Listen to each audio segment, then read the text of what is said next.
Então vamos dar continuidade aqui. Só que eu tenho que falar algumas coisinhas antes. Terminamos de ler a Torá, né? Que são os primeiros livros do Antigo Testamento. E vamos seguir lendo todo o resto do Antigo Testamento. E o que eu quero dizer para vocês? Tudo que contém na nossa Bíblia do Antigo Testamento, os judeus também têm. Só que tem uma diferença. Os judeus têm tudo que a gente tem e tem algumas coisas a mais, né? Alguns pergaminhos a mais que foram sendo achados aí que não tem na nossa Bíblia. Então, eles têm coisas a mais. E nós cristãos temos o Novo Testamento, que é a partir, né, do nascimento de Jesus Cristo, que eles não têm. Então, o que une nós neles é o Antigo Testamento, tá joia?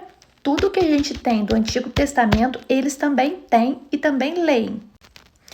Então, quando eu falo que a Bíblia é um livro dos judeus, é porque narra a história desse povo, a qual Jesus Cristo irá nascer desse povo, que foi o povo a qual Deus escolheu na terra, né? Deus escolheu na terra um povo para fazer uma aliança e Deus escolhe esse povo. E tem mais uma diferença aqui no Antigo Testamento que eu tenho que falar para vocês antes de eu começar a ler, senão vocês vão achar que eu tô meia doida. Como eu falei, os judeus não acreditam no diabo. Então, no Antigo Testamento não existe diabo. E vocês vão ler aqui comigo e eu vou explicar para vocês o que significa na passagem de Ezequiel, na passagem de Isaías, que vamos ler mais para frente. Antes desses, tem alguns aqui que eu vou ler primeiro, né? Que vem antes, que eu tô lendo em ordem. Então, no Antigo Testamento dos judeus, tem escrito a palavra Satã, que no idioma hebraico, Satã significa adversário, acusador ou obstáculo. Então, toda vez que vem a palavra Satã escrita no Antigo Testamento, significa essas três coisas: adversário, acusador ou obstáculo. Só que no livro de Jó, aqui abre uma vertente. O livro de Jó. O que fala lá? Lá fala de um Satã que vai no céu, conversa com Deus e testa Jó. O que significa esse Satã para eles? É Satanás? É um ser que traiu Deus? Não. Como eu falei, para eles significam acusador, obstáculo ou adversário. E no caso de Jó, é o acusador. Acusador é o quê? Para eles, existe um ser, um anjo, que não é o anjo que traiu Deus, que não existe para eles essa coisa de anjo que traiu Deus. Para eles, existe esse ser que é um anjo, que ele é incumbido de testar a gente, né? Então, esse anjo vem até a terra e testa a gente acerca de se vamos trair Deus ou não, de se vamos repudiar Deus ou não, se vamos adorar outros deuses. Então, eles acreditam nisso, que esse anjo, esse Satã, que é um anjo, fica incumbido disso. E nas outras palavras que vem escrito Satã, significa adversário ou obstáculo, que são referente a pessoas. Adversário por quê? Porque esses povos primitivos, eles ganhavam terras em batalhas. Então, quem lutava contra eles era um adversário, eram humanos. Adversários ou obstáculos, a quais eles entendiam que vinham à frente para tentar impedi-los de conquistar algo. Então, não existe um ser celeste que traiu Deus, que lutou contra Deus, que houve uma batalha no céu. Não existe nada disso para os judeus. Como a gente vai ver aqui, e eu vou explicar para vocês, isso veio depois de Daniel, vem de lá da Babilônia, essa crença. Então, nós vamos ver isso mais para frente. Eu só tô falando essas coisas aqui para vocês, para quando eu ler, e toda vez que eu falo que não existe diabo no Antigo Testamento, esse ser que traiu Deus, que lutou contra Deus, que foi jogado na terra. Não existe. E quando tiver algo relatando, escrito sobre isso daqui, não está se referindo a um ser de outro mundo, está se referindo a pessoas que estão lutando contra eles. E a gente vai ler aqui também. Eu vou explicar direitinho, vocês vão entender, porque muitos cristãos usam o Antigo Testamento para provar que lá no Jardim do Éden tinha o diabo já estava lá, para provar que de fato Deus lançou o diabo na terra, porque está escrito aqui no Antigo Testamento, e não é nada disso. O que narra em em Isaías e em Ezequiel é uma batalha real, a qual havia um rei que se achava um deus. Então, o que esses profetas fazem? É como se eles estivessem debochando na escrita, é como se eles estivessem fazendo alusão dessas pessoas real a semideuses de verdade. É quase que um deboche, né? Mas era a escrita da época, é a escrita qual se utilizava para narrar, para descrever esses impérios, esses reis que se achavam deuses. E eles não serem mortos, né? Porque se eles escrevem de uma forma figurada de um rei, se eles escrevem sobre um rei literalmente, e esse rei pega essa leitura, eles estão mortos. Então, eles faziam essa leitura equivocada, se referindo a um ser, a um outro ser, para quê? Para caso se alguém viesse ler aquilo, não entendesse nada. Não entendesse de que eles estavam falando, estavam debochando desses reis. Eu sei que a palavra deboche ficou muito feia eu usar, mas eu acho que é o linguajar que muita gente vai entender. Porque eu estou explicando bem a grosso modo mesmo, para todo tipo de pessoa entender. Até o menos letrado, até o mais letrado. Porque todo mundo sabe o que é um deboche.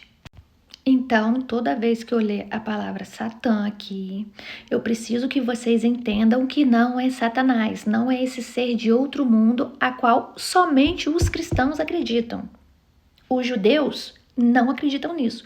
Os judeus, como eu venho falando, acreditam em Deus, que Deus é a força maior, que Deus é o Todo-Poderoso, que Deus é o Criador de tudo e que Deus não fez um ser que iria trair ele, e que tudo que é de bom provém de Deus e que tudo que vem é de ruim também provém de Deus. E provém como? Né? Com a gente traindo Deus, adorando outros deuses e Deus se esquecendo da gente. E quando Deus se esquece da gente, provém coisas ruins contra a gente, entendeu? É isso que eles acreditam.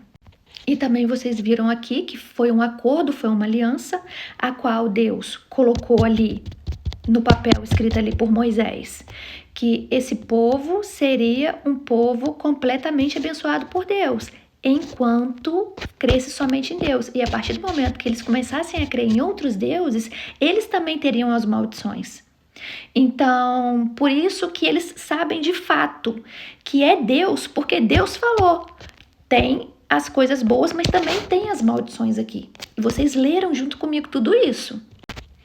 Então vamos começar, né? Que senão já vai ficar muito longo. E todas as vezes que tiver alguma coisa de Satã escrito aqui, não sei se a minha versão, que é a King James, vai vir escrito Satanás, porque muitas versões vem escrito Satanás, tá? Ou não sei se a minha vai vir escrito somente Satã mesmo. Mas então eu quero que vocês saibam que todas as vezes que vem escrito Satã na Bíblia aqui, no Antigo Testamento, ou Satanás, não é esse ser que todo cristão acredita que exista, que foi que teve a guerra no céu, que foi lançado na terra, nada disso. Então, bora começar aqui a leitura. Logo após a morte de Moisés, servo de Yahweh, falou o Eterno a Yeshua bin Nun. Yeshua bin Nun é o nome de Josué, tá? Josué, filho de Nun. Isso que significa. Ministro de Moisés, e ordenou-lhe: Moisés, meu servo, morreu. Agora levanta-te, atravessa este Jordão, tu e todo este povo, para entrar na terra que estou prestes a entregar nas mãos dos israelitas. Todo lugar que a planta dos vossos pés pisar, eu vos dou, como prometi a Moisés. Desde o deserto e o Líbano até o grande rio, o Eufrates, toda a terra dos hititas até o Mar Grande, o Mediterrâneo no oeste. Ninguém te poderá resistir durante toda a tua vida. Assim como estive com Moisés, estarei contigo. Jamais te abandonarei, nem te desampararei. Sê forte e destemido, porque farás este povo herdar a terra que a seus pais jurei dar-lhes.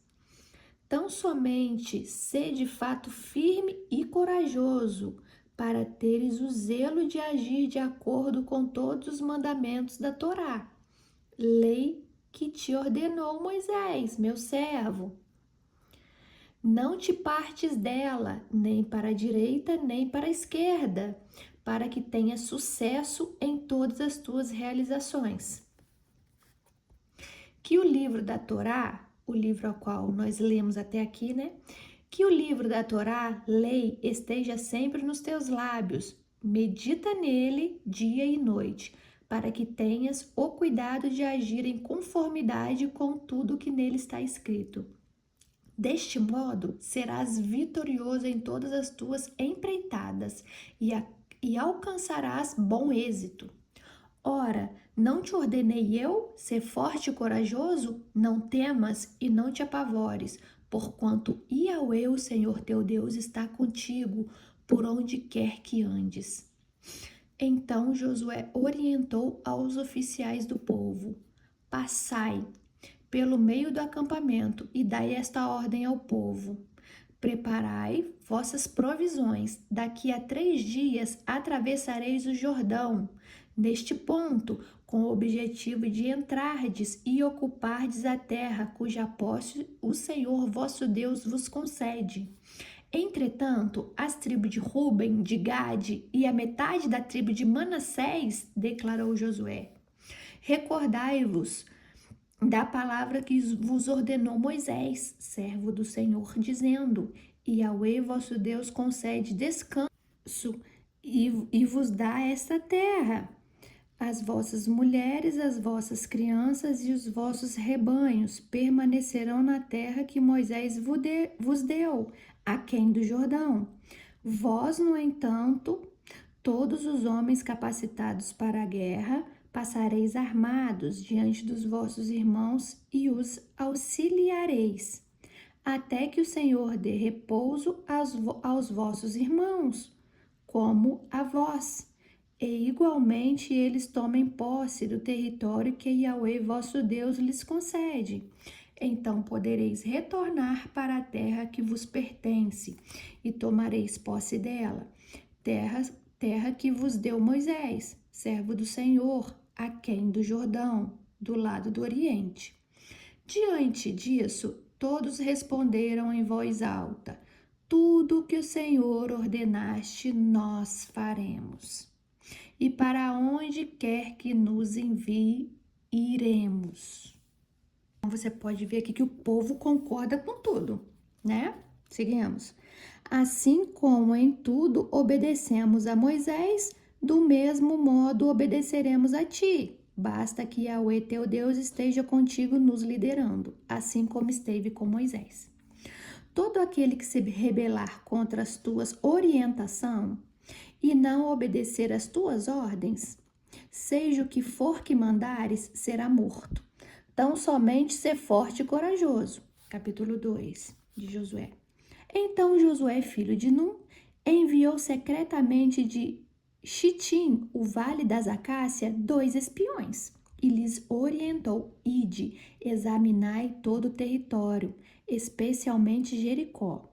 Eles partiram, encontraram hospedagem na casa de uma prostituta chamada Raabe, e ali foram abrigados e passaram a noite. Entretanto, o rei de Jericó foi prevenido. Eis que alguns dos filhos de Israel chegaram aqui, ao cair da tarde para espionar a terra. Então o rei de Jericó mandou dizer a Raabe: faze sair os homens que vieram a ti e que entraram na tua casa, porque vieram para espionar toda a terra. Mas a mulher tomou os 2 homens e os escondeu, e respondeu aos mensageiros do rei: de fato, estes homens vieram a mim, e eu não sabia de onde eram. E havendo de fechar-se a porta da cidade ao anoitecer, esses homens saíram, e não sei para onde foram.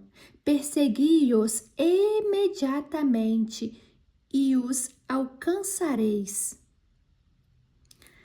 Ela, no entanto, os havia conduzido para o terraço e os tinha escondido sob as canas de linho que havia disposto em ordem no terraço. E os emissários do rei saíram em perseguição deles até o lugar em que a estrada atravessa o rio Jordão. Antes que os espiões fossem dormir, Raabe subiu ao terraço e rogou-lhes: sei que Yahweh vos deu esta terra, e caiu sobre nós o vosso terror. E todos os habitantes destas terras estão tomados de pânico diante de vós, porque temos ouvido como o Senhor secou as águas do Mar Vermelho diante de vós, quando saíres do Egito, e o que fizestes aos reis dos amorreus, do outro lado do Jordão, a Seom e a Og, que destruístes completamente. Ao ouvirmos isso, nosso coração desfaleceu, e não restou mais coragem nem ânimo em ninguém, por causa da vossa presença, porquanto Yahweh, o vosso Deus, é de fato Deus em cima dos mais altos céus e debaixo da terra, e embaixo da terra. Agora, pois, jura-me, em nome do Senhor, que assim como eu tive misericórdia de vós, de igual modo tratareis com compaixão a casa do meu pai, dando-me um sinal seguro de que preservareis a vida do meu pai e da minha mãe, dos meus irmãos e irmãs, e de todos os que lhes pertencem, e de que nos livrareis da morte por Israel. Diante deste apelo, responderam-lhe os espiões israelitas: a nossa vida responderá pela vossa, se não denunciardes a nossa missão.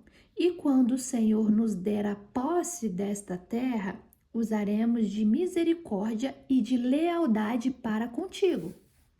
Então ela os ajudou a descer por uma corda pela janela, pois a sua casa estava construída na muralha, visto que morava ali. E recomendou-lhes: ide para aquela montanha, a fim de que os vossos perseguidores não vos encontrem. Escondei-vos lá durante 3 dias, até que retornem aquele que vos procuram, e depois segue o vosso caminho. E os espiões israelitas concluíram o acordo dizendo: estamos livres do juramento que nos fizestes declarar. Se quando de nossa chegada a esta terra não tiveres atado este cordão de fio vermelho escarlate à janela, pela qual nos fizeste descer, e não reunires contigo em tua casa o teu pai, a tua mãe, os teus irmãos e toda a família e servos do teu pai, qualquer pessoa que atravessar os portais da casa para fora, o sangue cairá sobre a sua própria cabeça. E nós não teremos qualquer culpa sobre isso, mas o sangue, a vida daquele que estiver contigo, será de nossa responsabilidade e cairá sobre nossas cabeças. Se alguém puser a mão sobre essa pessoa para feri-la, contudo, se denunciares esta nossa missão, estaremos livres do juramento que fizestes declarar solenemente, diante do que Raabe anuiu, que assim seja, de acordo com as vossas palavras. Ela os despediu e eles partiram. E ela atou o cordão vermelho e escarlate à janela. Quer dizer, eles falaram com ela, que eles desceram pelo cordão, né? E falou para ela, ó, então a gente vai, se esse cordão estiver aqui na sua janela, a gente vai saber, todo o exército vai saber que é a sua casa e vão poupar todos que estiverem dentro dela. Então traz seu pai, sua mãe, seus irmãos para cá. Partiram, pois, os israelitas e se dirigiram à montanha, e lá permaneceram 3 dias, até o regresso dos perseguidores, que os buscavam por todos os caminhos e não os encontraram. Então os 2 homens desceram da montanha, atravessaram o Jordão e chegaram a Josué, filho de Num, a que prestaram completo relatório sobre tudo o que havia acontecido. Disseram a Josué: realmente Yahweh nos coloca toda a terra em nossas mãos, e os seus habitantes estão apavorados diante do povo de Israel. Capítulo 3.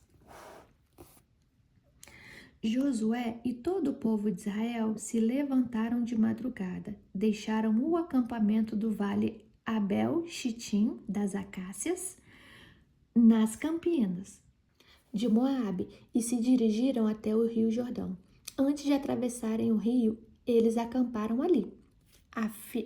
Ao fim de 3 dias, os líderes percorreram o acampamento e ordenaram ao povo em voz alta: quando virdes a arca da aliança do Senhor vosso Deus sendo carregada pelos sacerdotes levitas, vós igualmente saireis das vossas posições e a seguireis, a fim de conhecerdes o caminho que haveis de seguir, pois nunca passastes por este caminho.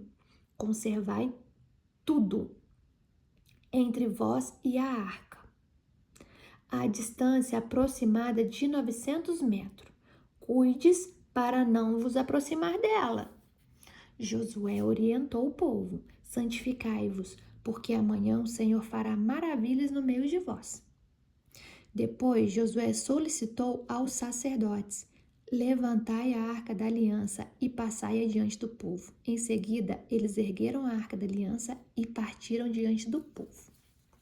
Então Yahweh falou a Josué: hoje começarei a exaltar-te diante dos olhos de todo o povo de Israel, para que reconheça que assim como estive com Moisés, estarei contigo. E tu ordenarás aos sacerdotes que transportam a arca da aliança, dizendo: quando chegardes às margens das águas do rio de Jordão, parareis junto ao próprio Jordão.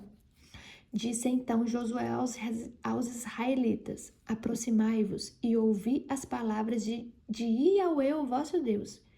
E completou: nisto reconhecereis que o Deus vivo está no meio de vós e que certamente expulsará da vossa presença os cananeus, os hititas, os heveus e os ferezeus, os girgazeus, os amorreus e os jebuseus.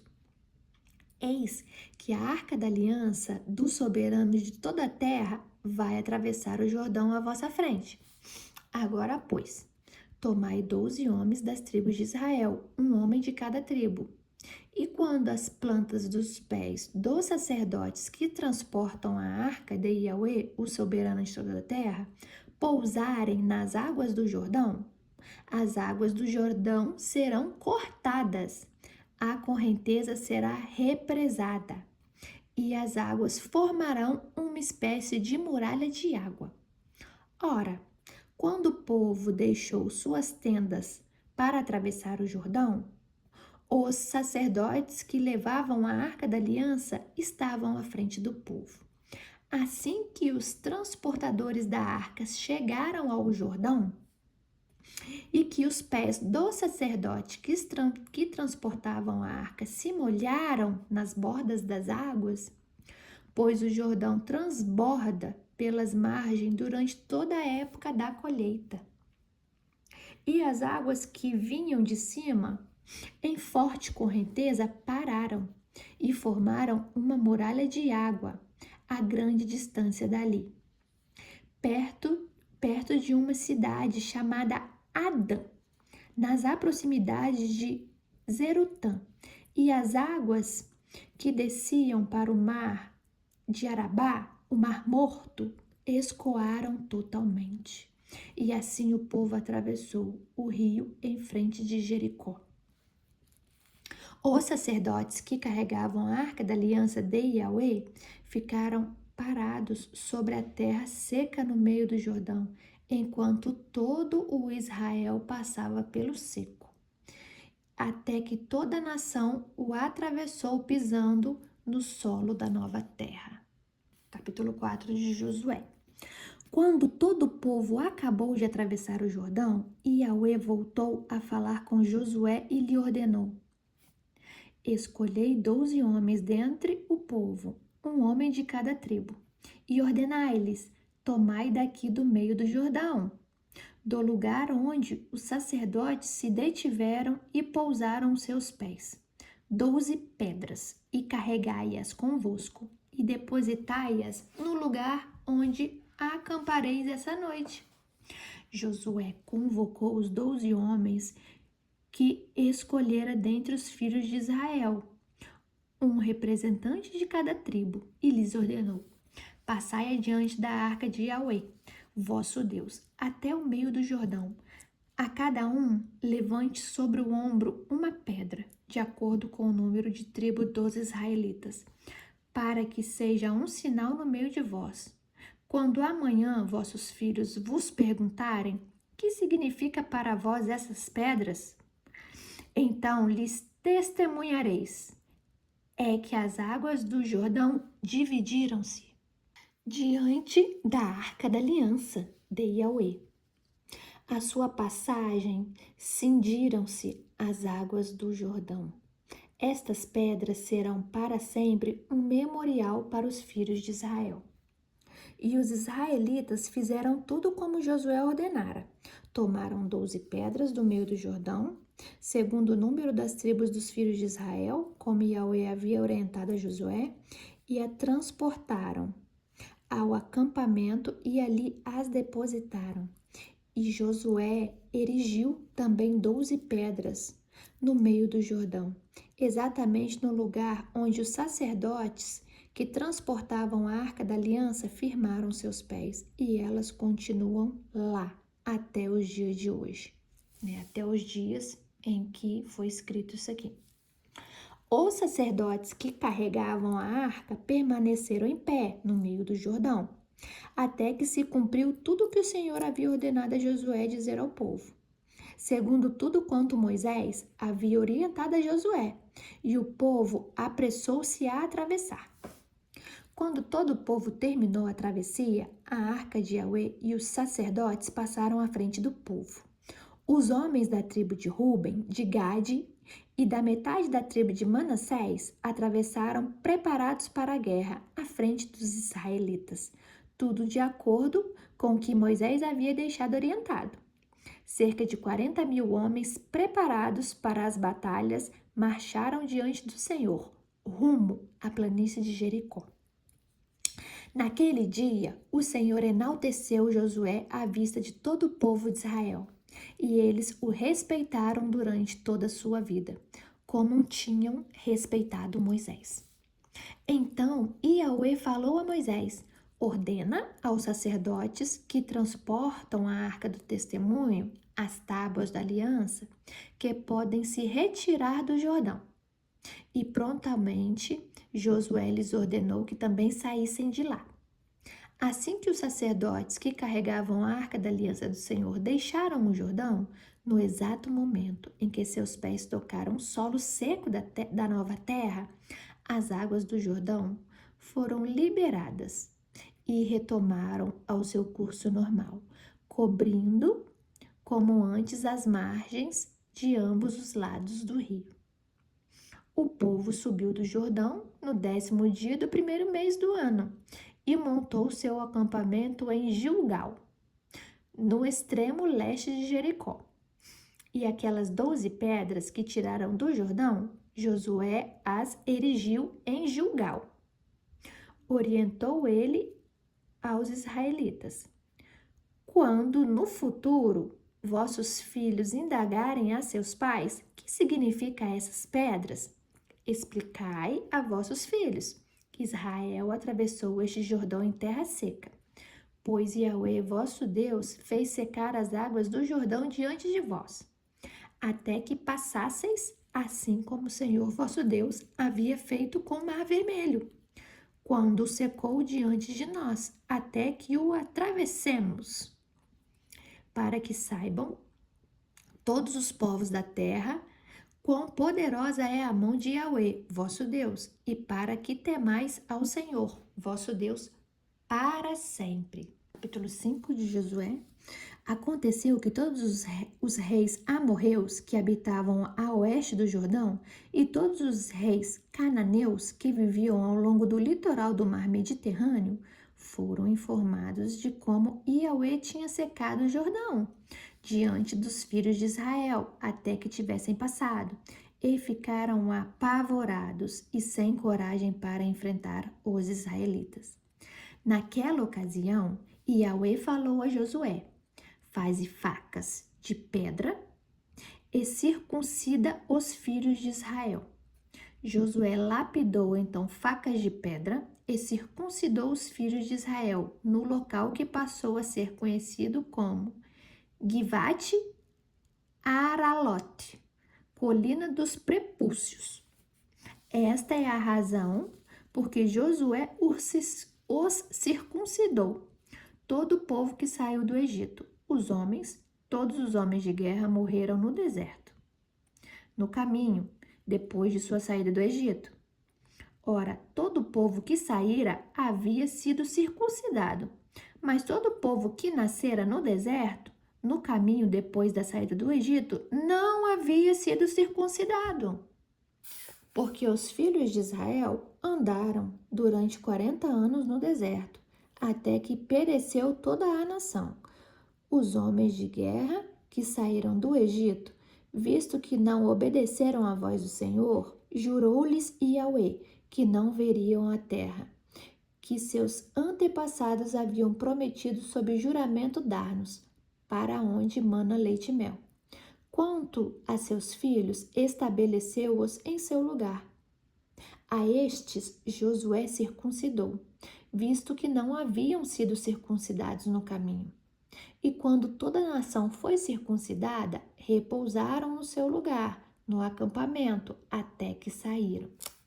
Então Yahweh falou a Josué: hoje removi de sobre vós a humilhação sofrida no Egito. Por este motivo, o lugar ficou conhecido até hoje como Gilgal, monumentos de pedras. Enquanto os filhos de Israel estavam acampados em Gilgal, celebraram o sacrifício do Pesar, Páscoa, no 14º dia do mês, ao pôr do sol, nas planícies de Jericó. No dia seguinte à Páscoa, comeram dos produtos daquela terra, pães sem fermentos e grãos de trigo tostados. Ao comerem o fruto da nova terra, no dia seguinte cessou o maná. Cessou o maná de cair do céu, e os filhos de Israel nunca mais tiveram maná. Todavia, deste ano em diante, começaram a se alimentar dos frutos da terra de Canaã. Encontrando-se Josué já nas proximidades de Jericó, de repente, ao olhar para cima, viu um homem em pé, empunhando uma espada. Aproximou dele e perguntou-lhe: és tu dos nossos ou dos adversários? Então o homem lhe informou: não sou dos teus, nem pelejo contra ti. Venho com a responsabilidade de comandante do exército do Senhor. Então Josué prostrou-se com o rosto rente à terra em sinal de reverência e lhe indagou: que mensagem o meu senhor tem para o seu servo? O chefe do exército de Yahweh respondeu a Josué: descalça as sandálias dos teus pés, porque o lugar em que pisas é santo. E assim procedeu Josué.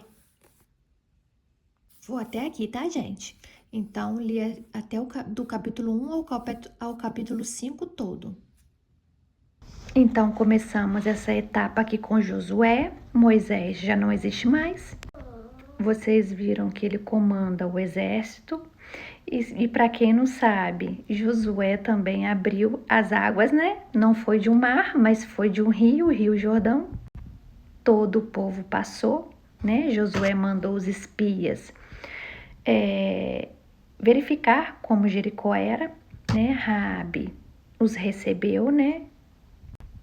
E não só recebeu, como os escondeu e ajudou a fugir. Então, a gente termina a leitura de hoje aqui com todo esse exército se preparando para entrar em Jericó.